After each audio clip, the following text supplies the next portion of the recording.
You ever stop and wonder, how does my email know what's junk?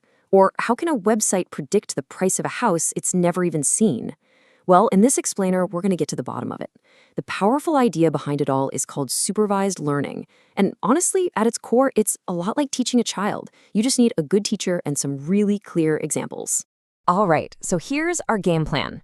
We'll kick things off with that teacher analogy to make sure we're all on the same page.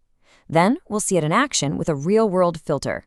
After that, we'll break down the two main jobs it does, take a peek at the tools it uses, and wrap up by looking at why this technology is just, well, it's exploding everywhere.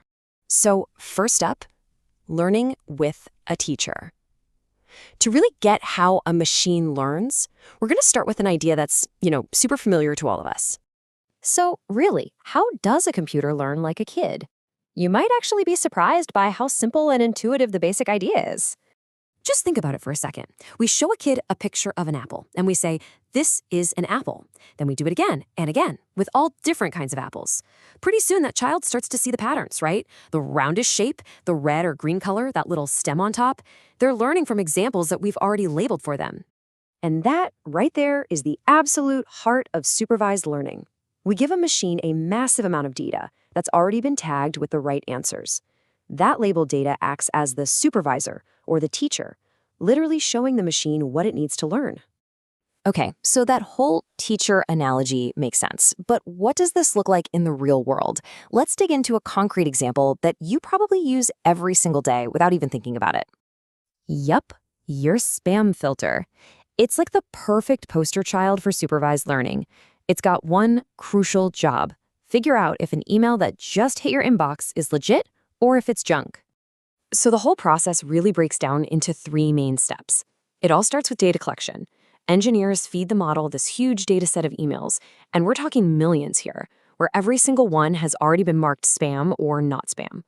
Then comes the training. This is where the magic happens. The model just churns through all that data, hunting for patterns. And finally, testing. We throw brand new, unseen emails at it to see if it can correctly sort them on its own.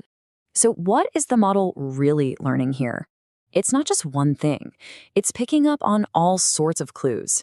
It learns keywords like free or congratulations. It flags phrases that create a sense of urgency like hurry up. It even learns to spot suspicious-looking sender addresses.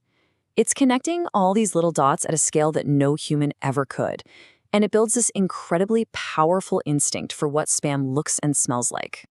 Okay, so we know how it learns, but what can it actually do? Well, when you boil it all down, supervised learning models are usually doing one of two fundamental things, either sorting stuff into different piles or predicting a specific number. And this slide lays it out perfectly. On one side, you've got classification. Think of it like a sorting machine. The output is always a clear label, like spam, not spam, cat or dog. Then on the other side, you have regression. This one's all about predicting a number. So instead of a label, the output is a continuous value, like a price or a temperature. Our spam filter? That's a classic classification problem.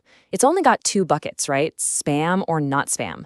The model's entire job is just to figure out which bucket each new email belongs in. The key thing to remember is the answer is always a distinct category.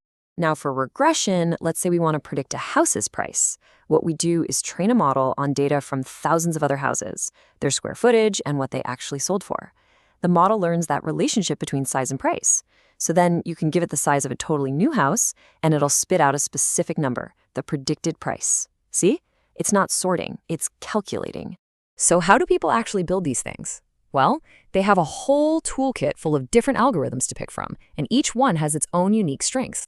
Now, you don't have to memorize these names, not at all, but this just gives you a little taste of what's out there. For those sorting tasks, classification, you might use things like a decision tree or even a powerful neural network. For predicting numbers, regression, tools like linear regression are a classic go-to. Each one is just a different mathematical recipe for learning from that initial labeled data. So why does any of this matter? Because this stuff isn't just a niche tool for computer science geeks anymore. Supervised learning is making a huge splash in pretty much every industry you can think of. And this quote, this really nails why this is blowing up right now. Supervised learning has officially broken out of the tech lab. Now you've got biologists, economists, marketers, you name it, all using these same tools to find hidden patterns in their data. It's becoming a fundamental skill for everyone. Which kind of leaves us with one big final thought.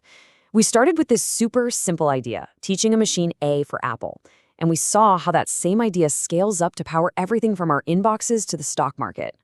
So the question really isn't if machines can learn from a teacher anymore, it's what we're going to teach them next. Thanks for tuning in.